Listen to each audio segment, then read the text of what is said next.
Assalamualaikum. Hai, nama saya Rin Nabil. Bisnes saya banyak pada kecantikan, tapi tahun ni saya nak fokus pada lipstick brand sendiri, iaitu Kaf Beauty nama dia. Lepas tu nama page saya Rin Nabil. Okey. Sebelum ni saya ada buat Facebook juga, tapi dia tak sama macam apa yang saya belajar dekat kelas impi. Maksudnya buat tapi langgar dinding je, tak tahu sebenarnya benda tu betul ataupun tak. Okey, pengalaman berharga memang tak ada kat luar sana lah.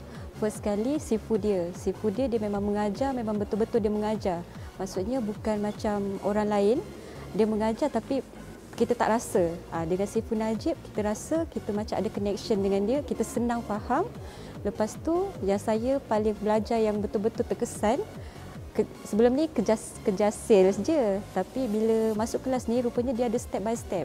Yang sebenarnya memang kalau kita fikir macam tak logik lah benda tu, tapi itulah benda wajib yang saya kena buat dalam bisnes. Kira memang tak tahu nak cakap, memang you all kena datang sendirilah. Tengok apa yang Sifu kita ajar. Perlu sangat, wajib bagi business owner atau ejen-ejen yang memang rasa nak meroketkan sales, memang kena datang kelas impi. Wajib. Okey, Sifu Najib kita, dia tak macam Sifu lain dekat luar. Sebelum ni saya ada pergi kelas juga. Dia tak pilih bulu lah. Dia memang sangat-sangat humble. Dia keluarkan apa yang dia tahu, apa yang kita tanya dia jawab. Dia tak ada macam sorok-sorok. Dia adalah diri dia. Dia memang sesuai, kita gelar dia mentor dan sangat selesa dengan dia.